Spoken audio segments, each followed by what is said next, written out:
Hi friends, Anbarasi விஸ்வால இன்னைக்கு வசந்த் என்ன பண்றாருன்னா மனோஜ் பத்தி ஃபுல் டீட்டெயிலையும் எடுத்துட்டு வந்து அனன்யா கிட்ட கொடுக்குறாங்க. இதை வச்சு நம்ம நிச்சயத்தை நிறுத்திடலான்னு பிளான் பண்ணிட்டு இருக்காங்க. இந்த வீடியோக்குள்ள போறதுக்கு முன்னாடி மறக்காம நம்ம சேனலை சப்ஸ்கிரைப் பண்ணிருங்க, பெல் பட்டனை ஹிட் பண்ணிக்கங்க, லைக்கையும் தட்டி விட்டுக்குங்க. அனன்யா சொல்லிட்டு இருக்காங்க, ஆன்டி கிட்ட அன்பரசி மட்டும் மாட்டினான்னா அவ்வளவுதான், தீந்துது அவ அப்படின்னு சொல்றாங்க. அப்போ வசந்த் சொல்றாரு, இங்க பாரு, ஒரு எவிடன்ஸ் கூட அவளுக்கு ஆப்போசிட்டா கிடைக்காம போயிருப்போது அனன்யா. இல்லையா வசந்த், கிடைக்கல, அதைத்தான் சொல்லிட்டு இருக்கேன். இன்னும் இனிமேலும் கிடைக்காம போயிருப்போது, கண்டிப்பா கிடைக்கும், அதை வச்சு நம்ம மாட்டி விடலாம் அம்மா கிட்ட அப்படின்னு சொல்றாரு வசந்த். சரி பார்க்கலாம் அப்படின்னு ரெண்டு பேரும் பேசிக்கிட்டு இருக்காங்க. அன்பரசியோட கோச் பிரபுவை காமிக்கிறாங்க. பிரபு டைமை பார்த்துக்கிட்டே இருக்காரு. என்னடா இது, அன்பரசி இன்னும் வரலையா அப்படின்னு பார்த்துட்டு இருக்காரு. அதுக்கப்புறம் குடிபோதையில தொட்டிலுக்கு சிகரெட்டா தீ வச்சிருப்பாருங்க தெரியாம, அதை நினைச்சு பாக்குறாரு. அதனால ஒரு வேலை வள்ளியோ என்னமோ அப்படின்னு யோசனை பண்ணிட்டு இருக்காரு. அதுக்கப்புறம் உடனே சரி கால் பண்ணி பார்க்கலாம் அன்பரசிக்கு அப்படின்னு சொல்லிட்டு அன்பரசிக்கு கால் பண்றாங்க. கால் அவங்க அட்டனே பண்ண மாட்டேங்கிறாங்க. கடைசியில பாத்தீங்கன்னா சுவிட்ச் ஆஃபே பண்ணி வச்சிடறாங்க. என்னடா இது அப்படின்னு சொல்லி யோசனை பண்ணிட்டு இருக்காரு. அதுக்கப்புறம் நைட் ஆகுது. வீட்டுல எல்லாத்துக்கும் பரிமாறிட்டு இருக்காங்க சாப்பிட்றதுக்கு அன்பரசி. அப்போ பிரபு கரெக்டா வர்றாரு. விஸ்வா விஸ்வா அப்படின்னு கூப்பிடுறாங்க. யார் அது அப்படின்னு பார்க்கும்போது பாத்தீங்கன்னா பிரபு வந்திருக்காரு. விஸ்வா எழுந்திரிச்சு போய், டே வா பிரபு வா, உள்ள வந்து உட்காருவா. இல்லடா இருக்கட்டும், பரவாயில்ல பரவாயில்ல வாடா அப்படின்னு கூட்டிட்டு வந்து உட்கார வைக்கிறாரு. பிரபு வந்ததை பார்த்தோன்னே ஸ்ட்ரெயிட்டா பாத்தீங்கன்னா அவங்க ரூமுக்கு வந்துடுறாங்க அன்பரசி. விஸ்வாவும் உட்கார சொல்லிட்டு மேல அன்பரசி ரூமுக்கு போறாங்க. அப்போ இதெல்லாம் பார்த்துட்டு இருந்தா பத்மா கேக்குறாங்க, ஏன் அனன்யா இது யாரு அப்படின்னு கேக்குறாங்க. இதுதான் புதுசா அன்பரசிக்கு ஏற்பாடு பண்ணிருக்க கோச் அப்படின்னு சொன்னோடனே பயங்கர கோவம் வந்துடுது பத்மாக்கு. விஸ்வா அன்பரசி கோச்சா இருக்கிறதே எனக்கு பிடிக்கல, இதுல வேற ஒருத்தர் கோச்சா போட்டிருக்காங்களா அப்படின்னு செம்ம கண்ணில் இருக்காங்க.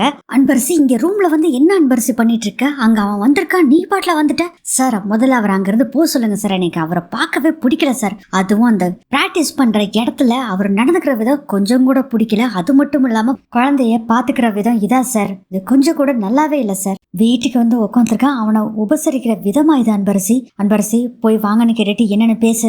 சார் முடியாது சார் அப்படின்னு சொல்லிட்டு இருக்கும் போது கரெக்டா ரூமுக்கு பிரபு வந்துறாரு. பிரபு வந்ததை பார்த்தோன்னே மௌனம் ஆயிடுறாங்க அன்பரசி. பிரபு சொல்றாரு, சாரி அன்பரசி, நான் அன்னைக்கு செஞ்சது தப்பு தான் அன்பரசி, குழந்தைய பார்க்காது பெரிய தப்பு, அதுவும் அந்த மாதிரி ஒரு சூழ்நிலையில அப்படின்றது ரொம்ப தப்பு அன்பரசி, நான் செஞ்சது தப்பு தான், என்னை மன்னிச்சிரு அன்பரசி, இனிமேல் அந்த பிரபுவா நான் இருக்க மாட்டேன், இனி புது பிரபுவா தான் இருப்பேன். அப்புறம் நான் இதை சொல்றதுக்கு மட்டும் வரல அன்பரசி, உன்னோட கனவுகளை சொல்றதுக்காக தான் வந்தேன். உன்னோட கனவு லட்சியம் எல்லாமே நிறைவேறணும். அது மட்டும் இல்லாம நீ தான் எத்தனையோ பேத்த நான் பார்த்திருக்கேன், ஆனா நீ மட்டும்தான் இயற்கையாவே உனக்கு இந்த டேலண்ட் இருக்கு, இது மாதிரி ஆளுங்க இப்படி இருக்கக்கூடாது, உனக்கு அப்படி என்கிட்ட ட்ரைனிங் எடுத்திருக்கிறதுக்கு உனக்கு அவ்வளவா இஷ்டம் இல்லைன்னா நீ வேணா வேற ஒரு கோச் கிட்ட கூட ட்ரைனிங் எடுத்துக்கலாம், ஏன் விஸ்வா கிட்ட எடுத்துக்கலாம், இல்லாட்டி வேற யார்கிட்டச்சும் எடுத்துக்கோ அப்படின்னு சொல்றாரு. இதெல்லாம் பார்த்துட்டு அன்பரசி மௌனமாவே இருக்காங்க. விஸ்வா வந்து அன்பரசி அப்படி பார்த்துட்டு இருக்காரு. பதில் சொல்லு அப்படிங்கிற மாதிரி பார்த்துட்டு இருக்காரு. ஏதோ ஒரு காரணத்தை காட்டி இந்த உங்களோட லட்சியத்தை மட்டும் நீங்க கலைச்சிடாதீங்க, சூழ்நிலையின் காரணமாக உங்க லட்சியத்தை எப்பயுமே கலைச்சிடாதீங்க அன்பரசி. ஒரு கோச்சோட கனவே தன்னோட கனவு லட்சியம் நிறைவேறதை விட தன்னோட ஸ்டூடெண்டோட லட்சியம் நிறைவேறது தான் ஆசை, அதுக்காக எவ்வளவோ உழைப்பாங்க, நானும் அப்படித்தான், இதுக்கப்புறம் நீங்க தான் முடிவெடுக்கணும், நான் வரேன் விஸ்வா அப்படின்னு சொல்லிட்டு அங்க இருந்து பிரபு கிளம்பிடுறாரு. விஸ்வா சொல்றாரு, அன்பரசி அவனை உனக்கு 4 நாள் தான் தெரியும், ஆனா எனக்கு 4 வருஷமா தெரியும். அவனை பத்தி உனக்கு என்ன தெரியும்? அவன் பொண்டாட்டி கை குழந்தையோட விட்டுட்டு ஓடி போனப்ப அவன் எவ்வளவு மனசு கஷ்டப்பட்டான் தெரியுமா? அவன் இப்படி குடிச்சேதான் அவன் லைஃபவே ஸ்பாயில் பண்ணிக்கிட்டான். அவனோட மனநிலை மேல நீ இருந்திருந்தா எப்படி இருந்திருக்கும்? இங்க பாரு, இனிமேலும் அவனை இப்படி பேசுற வேலையில வச்சுக்காத, அவன் முன்னாடி இப்படி பேசுற வேலையை வச்சுக்காத அப்படின்னு சொல்லிட்டு அங்கிருந்து கோவமா போயிடுறாரு விஸ்வா. அதுக்கப்புறம் பாத்தீங்கன்னா விஸ்வா கீழே வர்றாரு. கரெக்டா பின்னாடியே கொஞ்ச நேரத்துக்கு அப்புறம் நம்ம அன்பரசியும் வர்றாங்க. அப்போ கேக்குறாங்க பத்மா, விஸ்வா இந்த விஷயத்த நான் ஏற்கனவே நிறைய தடவை உங்ககிட்ட பேசிட்டேன், இனிமேலும் பேச வேண்டியது இல்லைன்னு நினைச்சேன், ஆனா பேச வச்சுட்ட விஸ்வா. மக நம்ம வீட்டுக்கு வாழ வந்த மருமக, அதுவும் வேற ஒருத்தர்கிட்ட வெளியே போய் கோச்சிங் எடுத்துக்கிறதுலாம் நல்லாவே இல்ல விஸ்வா. அது மட்டும் இல்லாம நாளைக்கு அவ போய் விளையாட போனோம் இப்படி இருக்கிறதெல்லாம் பார்த்தா நம்ம சொந்தக்காரங்க என்ன சொல்லுவாங்கன்னு நினைச்சு பாத்தியா? அம்மா இது எல்லாமே நல்லா நினைச்சு பார்த்துட்டு தான் நான் முடிவெடுத்திருக்கேம்மா. இங்க பாருங்க, உங்களுக்கு அன்பரசி பொண்ணா இருக்கிறதுனாலதான் இதெல்லாம் செய்யணும்னு பிடிக்கலையா உங்களுக்கு? இல்லடா, இந்த வீட்டுக்கு மருமகளா வந்திருக்கா, அவ செய்ய வேண்டிய வேலையெல்லாம் ஒழுங்கா செய்யணும்லடா.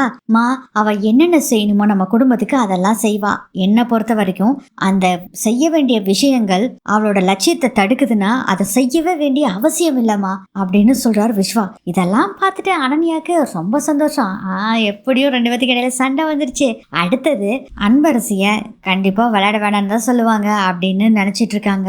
பத்மாவுக்கும் பயங்கரமான கோவம். உன் அண்ணிய பத்தியாடா, கௌசல்யா என்னைக்காச்சும் ஒரு நாள் என் பேச்ச மீறி இருக்காளா? கல்யாணம் ஆகி வந்த முதல் நாள் முதல் கொண்டு என் பேச்சு இது வரைக்கும் மீறினதே இல்ல. மா அதை பத்தி சொல்லாதீங்க, அவங்களுக்கும் லட்சியங்கள் இருக்கும், அவங்கள கேட்டா தான் அது தெரியும். அப்புறம் இன்னொன்னு சொல்றேம்மா, அன்பரசி ஒரு பொண்ணா இருக்கிறனாலயோ இல்ல ஏன் பொண்டாட்டியா இருக்கிறனாலயோ இந்த வீட்டு மருமகளா இருக்கனாலயோ இதெல்லாம் செய்யணும்னு சொல்லாதீங்க. பொண்ணுங்க கல்யாணம் பண்ணிட்டா புருஷனை மட்டுமே பார்த்துக்கிட்டு அவங்க வாழ்க்கையை ஓட்டிட்டு இருக்கணும்னு கட்டாயம் இருக்கா என்னம்மா? சொல்லுங்கம்மா. பொண்ணுங்களுக்கு கனவே இருக்க கூடாதாமா? விஸ்வா, கனவு இருக்கலாம், பெண்களுக்கு கனவு இருக்கலாம். ஆனா இந்த போய் ஓடிட்டு வர்றா பாரு, அந்த இதை மட்டும்தான் நான் செய்ய வேண்டாம்னு சொல்றேனே தவிர கனவு காண வேண்டாம்னு சொல்லவே இல்லை. நான் இப்போ கனவு கண்டனாலதான் இப்போ நீ வேலை செஞ்சுட்டு இருக்கியோ, எம்டியா இருக்கிற அந்த கம்பெனியை உருவாச்சு. அது உனக்கு தெரியும்ல. அது மாதிரி வேலை செய்யட்டுமே, இது மாதிரி ஒரு கம்பெனி இது மாதிரி திங்க் பண்ணட்டுமே, அது மாதிரி செய்யட்டுமே அப்படின்னு சொல்றாங்க பத்மா. அதை கேட்டுமா, இப்படி கார்பரேட் இதுல வேலை செய்யறதா செய்யணுமா? ஏன் ஸ்போர்ட்ஸ்ல எந்த கேர்ள்ஸுமே வரக்கூடாதா? நான் இருக்கிற வரைக்கும் அன்பரசியோட கணவன் லட்சியத்தை நான் நிறைவேற்றியே தீருவேன். ஏன் சொல்ல போனா அது என்னோட கனவும் கூட தான். இதுக்கப்புறம் யாருமே எதுவும் கேட்க கூடாது அப்படின்னு சொல்றாரு விஸ்வா. நான் கேட்பேன்டா, நான் கேட்பேன் அப்படின்னு தட்ட டொப்பு டொப்புன்னு தட்டுறாங்க. அதை பார்த்துட்டு ஐயே என்னது இது, சாப்பிட்டுட்டு இருக்கும்போது இப்படி ஹெவியான டாபிக் பேசிட்டு இருக்கிறீங்க, சாப்பாடை சாப்பிட்றதா என்ன பண்றதுன்னு எனக்கே குழப்பமா இருக்குதுல்ல. ஒரு என்டர்டைன்மெண்டா பொறன்னு பேசுறது, ஒரு கிசு பேசுறது, அப்புறம் ஜாலியா ஒரு காமெடியா பேசுறது இருந்தா சாப்பிட்றதுக்கு நல்லா இருக்கும். இப்படி பிளேடா போட்டு அறுத்துக்கிட்டு இருக்கீங்களே அப்படின்னு சொல்றாங்க. ஜெய் செம்ம கடுப்பாயிடுறாங்க. அனன்யாவும் பத்மாவும், என்ன நைனா கேட்க மாட்டியா நைனா? ஜெய், நான் சொல்றத கேளு, நீ பேசாம சாப்பிடு. என்ன மாதிரி அவ பேசுறத காதல கேட்காம நீ பாடல சாப்பிடுறா அப்படின்னு சொல்றாங்க. என்ன நைனா, 35 வருஷம் ரகசியத்தை டப்புன்னு போட்டு உடைச்சிட்டியே அப்படிங்கும்போது திருத்துன்னு முழிக்கிறாரு மூர்த்தி. இதெல்லாம் கேட்டுட்டு பத்மா சொல்றாங்க, ஒரு அம்மாவா எனக்கும் ஆசை இருக்கும்ல, என்னோட பேர பசங்களை நான் கொஞ்சணும், அதுக்கப்புறம் அதுக்கு சத்தத்தெல்லாம் இந்த வீடு ஃபுல்லா கேட்கணும், எனக்குன்னு ஆசை இருக்கும்ல. அதை விட்டுட்டு நீ இதை செஞ்சுட்டு இருந்தா எப்படி அப்படின்னு கேக்குறாங்க பத்மா. அதுக்குன்னு வேற ஒரு டைம் இருக்குமா, ஃபர்ஸ்ட் இவளோட லட்சியம் தான் முக்கியம் அப்படிங்கிறாங்க. என்னத்தவோ பண்ணுங்க போங்க அப்படின்னு சொல்லி விட்டுறாங்க. சரி இது பேசிட்டு இருந்தப்போ நான் உன்னை மறந்துட்டேன், நாளைக்கு எல்லாருமே வீட்டுல இருக்கணும். விஸ்வா, நீ நாளைக்கு ஆபீஸ்க்கு லீவ் போட்டுரு, ஏன்னா நாளைக்கு சுபாவை பொண்ணு பார்க்க வர சொல்லியிருக்கேன் அப்படின்னு சொல்றாங்க. ஓகேமா அப்படிங்கிறாங்க. வசந்த, நீயும் லீவ் போட்டுடா. மா இல்லம்மா, ஆபீஸ்ல கொஞ்சம் ஒர்க் இருக்குமா, அதை தான் யோசனை பண்றேன். பரவாயில்லடா, ஒர்க் எல்லாம் வேற யாருக்காச்சு கொடுத்துரு, நீ வந்துட்டு மறக்காம. என்னோட 3 பசங்களும் வீட்டுல இருக்கணும், அவங்க வர்றப்போ எனக்கு அப்பனா தான் நல்லது அப்படின்னு சொல்றாங்க. இதை கேட்டோன்னே ஜெய் சொல்றாரு, அம்மா கவலைப்படாதம்மா, எல்லா வேலையும் நானே இழுத்து போட்டு செய்றேன், இவனுக்கு 2 பேரும் உப்புக்கு சப்பானியா இருந்தாவே போதும் அப்படின்னு சொன்னோன்னே எல்லாம் சிரிக்கிறாங்க. ஐயோ இவனை வேற, ஏன்டா இவன் ஒருத்தன் அப்படிங்கிற மாதிரி தலையில கை வச்சிட்டு இருக்காங்க பத்மா. அடுத்ததே கொஞ்ச நேரம் ஆகுது. வசந்த் வந்து மாடிக்கு வர்றாரு. அனன்யா கிட்ட ஒரு பேப்பரை கொடுக்குறாரு. என்ன வசந்த் இது? அதுவா, அந்த மனோஜ் எங்கெங்க போறா, எங்கெங்க வர்றா, எங்க வேலைக்கு போறான்னு சொல்லி ஃபுல்லா ஸ்டடி பண்ணி இந்த பேப்பர்ல எழுதி வச்சிருக்கேன். அவன் எந்த கம்பெனில வேலை செய்யறான்னு உனக்கு தெரியுமா அனன்யா? எந்த கம்பெனி? உங்க அப்பாவோட கம்பெனில தான் வேலை செஞ்சுட்டு இருக்கான். என்ன சொல்ற?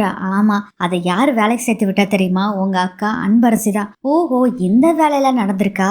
நாளைக்கு பொண்ணு பார்க்க வரட்டும், அப்புறம் இருக்க ஆப்பு அப்படின்னு சொல்றாங்க. அது வரைக்கும் எதுக்கு நீ வெயிட் பண்ணிட்டு இருக்க? இப்பவே போய் நீ அப்பாட்ட காமிச்சேன்னா எல்லாமே நின்று போயிட போகுது. அப்படி இல்ல வசந்த், நாளைக்கு அந்த மனோஜ் அம்மாவோட பொண்ணு பார்க்க வரட்டும், அப்ப வந்து இதை கொடுத்து இது எவிடன்ஸோட காமிச்சாதான் ஆகும். இல்லைன்னா இப்போ போய் சொன்னோம்னா அன்பரசி ஏதாச்சும் உன்னை சொல்லி மழுப்பிடுவா. நாளைக்கு மனோஜுக்கு ஆப்பு வைக்கிறேன் பாரு அப்படின்னு சொல்லிட்டு இருக்காங்க. ஆனா நீ இதோட இந்த எபிசோட் முடியும்.